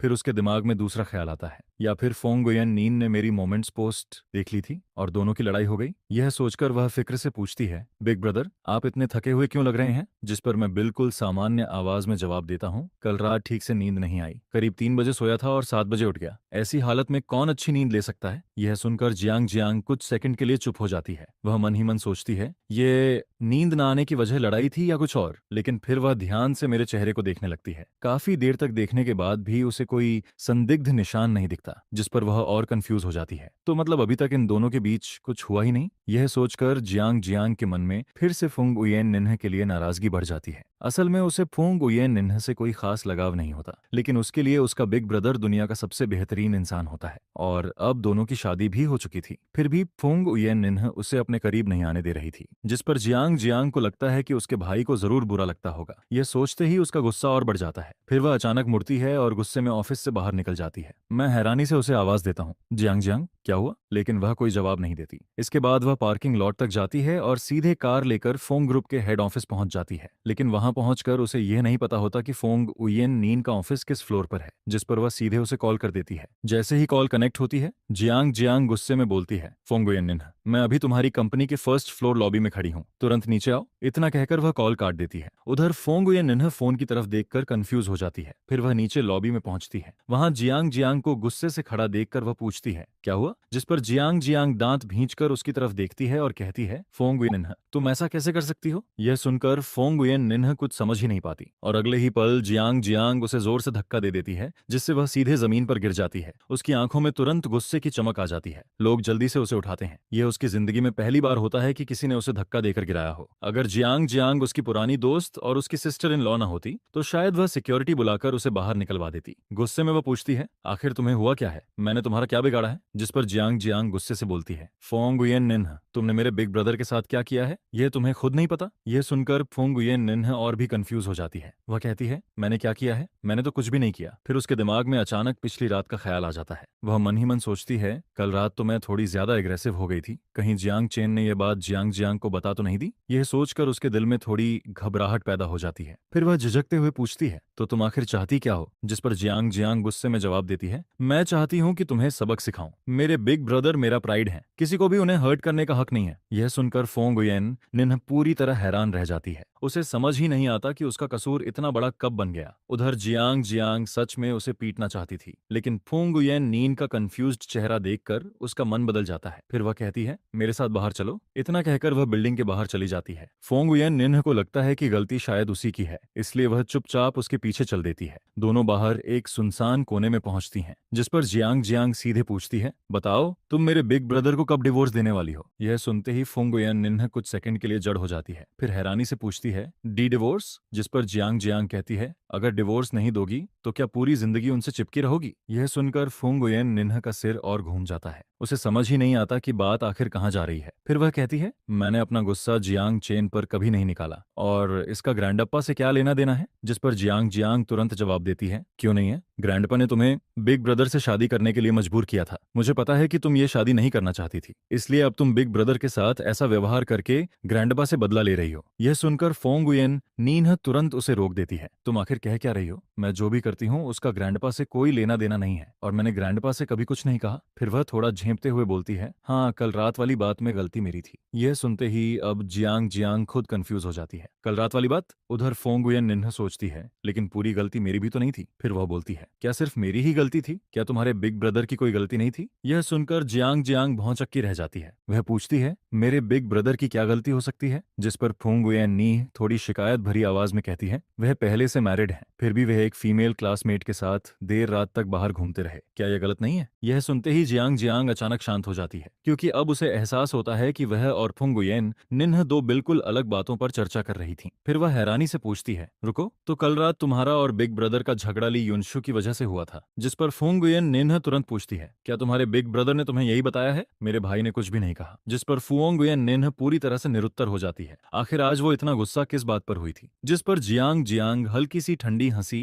हंसते हुए कहती है, तुम मेरे भाई से डिवोर्स ले लो। यह सुनकर फुंग हुए निन और भी ज्यादा हैरान हो जाती है। फिर वो कहती है, क्या यह फैसला मैं अकेले कर सकती हूँ? अगर मेरे हाथ में फैसला होता तो मैं तुम्हारे भाई से शादी ही नहीं करती, और फिर मैं उन औरतों में से नहीं हूँ जो शादी को कोई मजाक समझती हैं। जिस पर जियांग जियांग ठंडी आवाज में कहती है, बड़ी अच्छी बातें कर रही हो, जैसे तुम बहुत जिम्मेदार वाइफ हो। जिसके जवाब में फुंग हुएन निन्ह कहती है, मैं वाकई ऐसी ही हूँ। यह सुनकर जियांग जियांग गुस्से से लगभग हंस पड़ती है, जबकि फुंग हुएन निन्ह आगे कहती है, जियांग जियांग, मुझे समझ नहीं आता कि मैंने आखिर ऐसा क्या किया है जिसकी वजह से तुम मुझे अपने भाई से डिवोर्स लेने के लिए मजबूर कर रही हो। वो सच में समझ नहीं पाती, क्योंकि शुरुआत में जब उसके और जांग चेन की शादी हुई थी तब जंग जंग भले ही पूरी तरह सहमत नहीं थी, लेकिन उसने इतना कड़ा विरोध भी नहीं किया था। मगर अब वो लगातार डिवोर्स की मांग कर रही थी। जिस पर जंग जंग गुस्से से उसे घूरते हुए कहती है, तुमने क्या किया है ये तुम्हें खुद सबसे अच्छी तरह पता है। बस इतना सुनते ही उसका गुस्सा फिर से भड़क उठता है। वो फुंग उयेन निन को घूरते हुए देखती है, जिसे देखकर फुंग उयेन निन अनजाने में एक कदम पीछे हट जाती है। फिर वो कहती है, मैंने क्या किया है? जिस पर जियांग जियांग कहती है, क्या मुझे सब कुछ खुलकर बोलना पड़ेगा? जब तुमने मेरे भाई जियांग चेन से शादी की तब तुम्हें एक वाइफ की जिम्मेदारियां निभानी चाहिए थी। अगर तुम सच में उनसे इतनी नफरत करती थी तो शुरू से ही शादी करने से मना कर देती। इसके बाद वो और भी गुस्से में कहती है, लेकिन तुमने शादी कर ली और फिर मेरे भाई को घर में सिर्फ सजावट की चीज बनाकर रख दिया। न तुम उन्हें देखती हो न उन्हें छूती हो। क्या तुम्हें पता है कि मेरे भाई जैसे आदमी के लिए ये कितनी बड़ी बेइज्जती और चोट वाली बात है? यह सुनकर फुंग उयेन निन्ह हैरानी से उसे देखने लगती है। ना देखती हूँ न छूती हूँ। जिस पर जियांग जियांग तुरंत कहती है, अगर ऐसा ही है तो मेरे भाई को आजाद कर दो, उनसे डिवोर्स ले लो और उनकी जिंदगी बर्बाद मत करो। लेकिन तभी फुंग उयेन निन्ह जल्दी से उसकी बात काटते हुए कहती है, रुको जरा, किसने कहा कि मैं उन्हें ना देखती हूँ और न छूती हूँ? फिर वो थोड़ा शर्माते हुए कहती है, मैं तो उन्हें हर दिन छूती हूँ, एक रात में तो कई बार छूती हूँ। यह सुनते ही दोनों एक दूसरे को देखने लगती हैं और अचानक माहौल अजीब सा हो जाता है। खासकर फुंग उयेन निन्ह का चेहरा पूरी तरह लाल पड़ जाता है, जबकि जियांग जियांग का चेहरा भी जाने क्यों लाल होने लगता है। फिर वो अविश्वास से पूछती है, सच में? जिस पर फुंग युएन निन्ह कहती है, इसमें झूठ क्या है? क्या तुम्हें लगता है कि मैं तुमसे झूठ बोल रही हूँ? यह सुनकर जियांग जियांग थोड़ी झेंपते हुए कहती है, तो फिर तुमने ग्रुप चैट में ये बात क्यों नहीं बताई? मैं तो गलत समझ बैठी थी। जिस पर फुंग हुएन निन्ह बेबस होकर कहती है, क्या तुम चाहती थी कि मैं पूरी दुनिया में जाकर ऐलान करती फिरूं कि मैं तुम्हारे भाई के साथ सो चुकी हूँ? क्या तुम्हारी नजर में मैं इतनी बेशर्म हूँ? वो बात नहीं है। जियांग जियांग धीरे से जवाब देती है। आखिर उसकी खूबसूरत और परफेक्ट भाई को उसकी उसकी घमंडी बेस्ट फ्रेंड ने आखिरकार अपना बना ही लिया था। जिस पर जियांग जियांग की जिज्ञासा बढ़ जाती है और वो पूछती है, तो कल रात तुम दोनों के बीच आखिर हुआ क्या था? यह सुनकर फुंग हुए निन्ह अचानक नजरें चुराने लगती है, फिर धीरे से कहती है, कुछ खास नहीं, लेकिन उसकी हालत देखकर साफ पता चल जाता है कि जरूर कुछ हुआ था। जिस पर जियांग जियांग गंभीर होकर पूछती है, सच सच बताओ। कुछ देर चुप रहने के बाद फुंग हुए निन्ह धीमी आवाज में कहती है, कल रात तुम्हारा भाई ठीक नहीं था, इसलिए मैंने उन्हें मजबूर किया। इतना कहते कहते उसकी आवाज धीरे धीरे इतनी धीमी हो जाती है कि आखिरी शब्द मच्छर की भनभनाहट जैसे सुनाई देते हैं। शुरुआत में जियांग जियांग को कुछ समझ नहीं आता, लेकिन कुछ सेकंड बाद जब उसे बात समझ आती है तो वो दांत पीसते हुए फुंग उयेन नीह को घूरने लगती है, जिसे देखकर फुंग उयेन निन्ह तुरंत वहां से भाग जाती है और भागते भागते कहती है, तुम नहीं समझोगी, ये पति पत्नी के बीच का फन है, आजकल सब लोग ऐसा ही करते हैं। इसके बाद जियांग जियांग वापस कंपनी में मेरे पास आती है और कहती है, भैया अगर फुंग उयेन निन्ह आपके साथ बुरा व्यवहार करे या आपके साथ कुछ गलत करे तो मुझे जरूर बताना, मैं जाकर उसकी अच्छी तरह पिटाई कर दूंगी। जिस पर मैं मुस्कुराते हुए सिर हिलाता हूँ, ठीक है, जरूरत पड़ी तो बता दूंगा, लेकिन वो मेरे साथ काफी अच्छा व्यवहार करती है। यह सुनकर जियांग जियांग और भी उलझ जाती है, इतना सब होने के बाद भी आप उसे अच्छा कह रहे हैं? वो जितना सोचती है उतना ही कंफ्यूज हो जाती है, क्या सच में ये पति पत्नी के बीच का फन था? यही सोचते हुए वो वहां से चली जाती है, मगर मुझे आज उसका व्यवहार कुछ अजीब सा लगता है। उधर फर्स्ट फ्लोर पर जियांग जियांग और फुंग उयेन निन्ह के बीच जो कुछ हुआ था उसकी खबर जल्दी ही फुंग फैमिली के ओल्ड मास्टर तक पहुंच गई। जिस पर ओल्ड मास्टर फुंग को लगता है कि जरूर उसकी पोती ने कोई गलती की होगी, तभी जियांग जियांग इतना गुस्सा हुई थी। आखिर फुंग फैमिली की नई पीढ़ी में सिर्फ यही एक पोती थी। बचपन से ही ओल्ड मास्टर उसे अपनी आंखों का तारा बनाकर रखते आए थे। आमतौर पर वो चाहे जितनी डांट लगा लें, लेकिन कभी हाथ तक नहीं उठाते थे, इसलिए वो इस बात से थोड़ा नाराज हो जाते हैं। फिर डिनर के दौरान यही बात छिड़ती है। ओल्ड मास्टर कहते हैं, सुना है आज जियांग जियांग ने तुम्हें फर्स्ट फ्लोर पर धक्का देकर गिरा दिया था और वो तुम्हें मारने भी वाली थी। ये सुनकर फुंग उयेन निन्ह चौंक कर मेरी तरफ देखती है, जबकि मैं हैरानी से उससे पूछता हूँ, तुम गिर गई थी? लेकिन फुंग उयेन निन्ह कुछ नहीं कहती, जिससे साफ हो जाता है कि बात सच थी। फिर मैं पूछता हूँ, उसने तुम्हें धक्का क्यों दिया? लेकिन इस बार भी वो चुप रहती है, क्योंकि उसे समझ नहीं आता कि वो आखिर क्या जवाब दे। जिस पर ओल्ड मास्टर कहते हैं, जियांग जियांग कोई नासमझ बच्ची नहीं है, अगर उसने ऐसा किया है तो जरूर तुमसे कोई गलती हुई होगी। यह सुनकर फुंग हुएन निन्ह शर्म और गुस्से से कहती है, दादाजी आप इस मामले में मत पड़िए, ये मेरे और जियांग जियांग के बीच की बात है। असल में उसे याद आ जाता है कि पिछली रात उसने क्या किया था, इसलिए अगर जियांग जियांग सच में उसे मार भी देती तो शायद वो विरोध नहीं करती। जिस पर ओल्ड मास्टर भौहें सिकोड़ते हुए कहते हैं, अगर गलती तुम्हारी है तो जाकर जियांग जियांग और अपने सास ससुर से माफी मांगो। इसके बाद मैं ओल्ड मास्टर की तरफ देखकर कहता हूँ, दादाजी मैं जियांग जियांग से इस बारे में ठीक से बात करूंगा। जिस पर ओल्ड मास्टर मेरी तरफ देखते हुए कहते हैं, हुएन निन्ह को मैंने बचपन से बहुत ज्यादा बिगाड़ दिया है, अगर उसने गलती की है तो तुम उसका पक्ष मत लेना। मैं चुपचाप सिर हिला देता हूँ, लेकिन अंदर ही अंदर मैं समझ जाता हूँ कि दादाजी यूं ही ये बात नहीं कह रहे थे, वो दरअसल मुझे इशारा दे रहे थे। आखिर फुंग उयेन निन्ह फुंग फैमिली की इकलौती वारिस थी और दादाजी की सबसे प्यारी पोती भी। अगर जियांग जियांग की जगह कोई और होता तो शायद दादाजी उसे बहुत पहले ही सजा दे चुके होते। डिनर खत्म होने के बाद मैं और फुंग उयेन निन्ह अपने कमरे में वापस आते हैं। फिर मैं उससे पूछता हूँ, जियांग जियांग ने तुम पर हाथ क्यों उठाया? लेकिन वो फिर भी कुछ नहीं कहती। जिस पर मैं कहता हूँ, अगर तुम नहीं बताओगी तो मैं जियांग जियांग से पूछ लूंगा। इसके बावजूद वो चुप रहती है। यह देखकर मैं सीधे जियांग जियांग को कॉल कर देता हूँ। कॉल कनेक्ट होते ही मैं पूछता हूँ, तुमने फुंग उयेन निन्ह पर हाथ क्यों उठाया? जिस पर जियांग जियांग कुछ पल चुप रहती है और फिर बड़बड़ाते हुए कहती है, क्योंकि उसने गलती की थी। मैं भौहें सिकोड़ते हुए पूछता हूँ, उसने क्या किया? जिस पर वो नाराज होकर कहती है, आप खुद उसी से पूछिए। मैं जवाब देता हूँ, मैं पूछ चुका हूँ, लेकिन वो कुछ नहीं बता रही। जिस पर जियांग जियांग गुस्से से कहती है, क्योंकि उसे शर्म आ रही है, उसके पास बताने लायक कोई चेहरा नहीं बचा। मेरी आवाज अब गंभीर हो जाती है, तो आखिर बात क्या है? मेरे लहजे से ही जियांग जियांग समझ जाती है कि मैं नाराज हो रहा हूँ। फिर वो धीरे से कहती है, मुझे लगा था कि उसने आपकी बेइज्जती की है। यह सुनकर मैं हैरान होकर पूछता हूँ, तुम्हें ऐसा क्यों लगा? जिस पर जियांग जियांग फिर चुप हो जाती है। कुछ बातें ऐसी थीं जिन्हें वो अपने सगे भाई से भी कहने में झिझक रही थी। उधर मैं अपने बगल में बैठी बेचैन फुंग हुएन निन्ह की तरफ नजर डालता हूँ। फिर कहता हूँ, तुम दोनों आखिर इतनी हिचकिचा क्यों रही हो? आखिर मामला क्या है? इस बार जियांग जियांग के पास चुप रहने का कोई बहाना नहीं बचता। जिस पर जियांग जियांग बड़बड़ाते हुए कहती है, किसने कहा था कि कल रात आपने उन्हें मजबूर किया था? यह सुनते ही मैं, जो आमतौर पर किसी भी हालात में अपना चेहरा नहीं बदलता, मेरे कान तक गर्म हो जाते हैं। उधर फुंग उयेन निन्ह मेरे लाल हुए कानों को देखकर हैरान रह जाती है। वो मन ही मन सोचती है, क्या मैं और जियांग जियांग इतने करीब हैं? यहाँ तक कि पति पत्नी की प्राइवेट बातें भी उसे पता चल गईं। जबकि फोन के दूसरी तरफ जियांग जियांग अब भी नाराज थी और लगातार बोलती जा रही थी, मैंने जो कुछ किया सब आपके लिए किया। अगर मैं उसे सबक सबक नहीं सिखाती तो आज वो आपको एक बार मजबूर करती है, कल दूसरी बार भी कर सकती है। जिस पर वो और भी नाराज होकर कहती है, भैया मुझे समझ नहीं आता कि आपको ऐसी औरत आखिर पसंद कैसे आ सकती है। अगर अगली बार ऐसा हुआ तो मैं सच में उस पीट दूंगी। यह सुनकर मैं बालकनी की तरफ चला जाता हूँ और ग्लास डोर बंद कर देता हूँ ताकि फुंग उयेन निन हमारी बात ना सुन सके। लेकिन यह देखकर फुंग उयेन निन्ह के मन में अजीब से ख्याल आने लगते हैं। क्या वो मुझसे बच रहे हैं? हम तो पति पत्नी हैं। क्या हमें दुनिया का सबसे करीबी इंसान नहीं होना चाहिए? जिस पर वो और ज्यादा उलझ जाती है। फिर ये दोनों मुझसे बातें क्यों छिपा रहे हैं? कहीं मेरी बुराई तो नहीं कर रहे? फिर वो खुद को समझाने लगती है, थोड़ा सा सुन लूं तो क्या हो जाएगा? क्या फुंग फैमिली की बड़ी बेटी अब अपनी इज्जत भी छोड़ दे? उधर मैं उसकी तरफ एक नजर डालता हूँ और फिर जियांग जियांग से कहता हूँ, जो भी हो तुम्हें हाथ नहीं उठाना चाहिए था। फुंग उयेन निन्ह फुंग फैमिली की इकलौती बेटी है। तुम भी जानती हो कि दादाजी और पूरे परिवार के लिए उसकी कितनी अहमियत है। इसके बाद मैं गंभीर होकर कहता हूँ, आज तुमने बहुत जल्दबाजी कर दी, दिन दहाड़े उसे धक्का दे दिया। जिस पर जियांग जियांग धीरे से बड़बड़ाती है, मैंने सच में उसे मारा थोड़ी था, मैं तो बस डराने की कोशिश कर रही थी। फिर वो और भी धीमी आवाज में कहती है, अगर दिन में नहीं कर सकती तो अगली बार रात में करूंगी। एक बोरा डालूंगी और फिर उसकी अच्छी तरह खबर लूंगी। उसकी आवाज इतनी धीमी थी कि मुझे कुछ सुनाई नहीं देता। जिस पर मैं पूछता हूँ,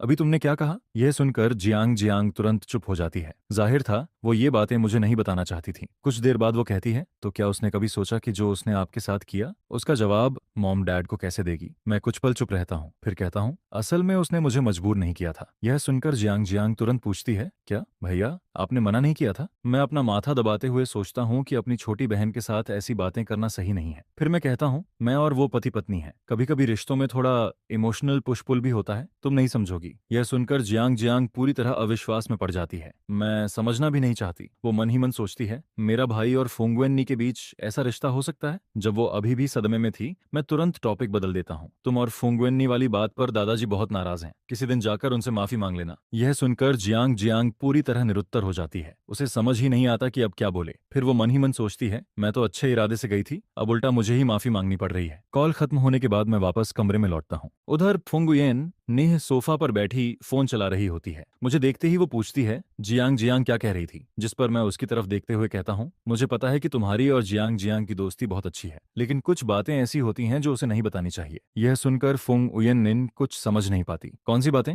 मैं उसके भोले चेहरे को देखकर बेबस हो जाता हूँ। फिर कहता हूँ, पति पत्नी के बीच की प्राइवेट बातें। सिर्फ वही लोग ऐसी बातें दूसरों के साथ शेयर करते हैं जिन्हें रिश्तों की अहमियत नहीं होती। इसके बाद मैं पूछता हूँ, तो फिर जियांग जियांग को कल रात की बात कैसे पता चली? यह सुनते ही फुंग उयेन निन्ह का चेहरा और लाल हो जाता है। वो एक एक्सीडेंट था, आपको मुझ पर भरोसा करना होगा। फिर वो जल्दी से सफाई देती है, मैंने सच में हमारी बात किसी को नहीं बताई, मैं ऐसी इंसान नहीं हूँ। जिस पर मैं सिर हिलाकर मुस्कुरा देता हूँ, मुझे तुम पर भरोसा है। इसी दौरान मेरी नजर उसके मुलायम हाथ पर पड़ती है। उसकी हथेली पर हल्का सा लाल निशान था, शायद गिरते वक्त कहीं रगड़ लग गई थी। जिस पर मैं उसका हाथ पकड़कर पूछता हूँ, दर्द हो रहा है क्या? मेरी आवाज में चिंता सुनकर फुंग उयेन नीह का दिल तेजी से धड़कने लगता है। उसका चेहरा फिर से लाल पड़ जाता है। जब वो कुछ नहीं बोलती तो मैं थोड़ा झुककर उसकी हथेली के करीब आता हूँ, फिर हल्के से फूंक मारते हुए कहता हूँ, ऐसे करने से दर्द कम हो जाता है। यह देखकर उसका दिल और तेजी से धड़कने लगता है। वो मन ही मन सोचती है, क्या जियांग चेन मुझे फ्लर्ट कर रहे हैं? ये इंसान बहुत खतरनाक है, मेरा दिल तो बाहर आने वाला है। उसके लाल पड़े चेहरे को देखकर मेरे होंठों पर हल्की मुस्कान आ जाती है। फिर मैं उसकी तरफ झुककर उसके माथे पर एक हल्का सा किस करता हूँ और पूछता हूँ, अब कैसा लग रहा है? जिस पर फुंग उयेन निन्ह हकलाते हुए जवाब देती है,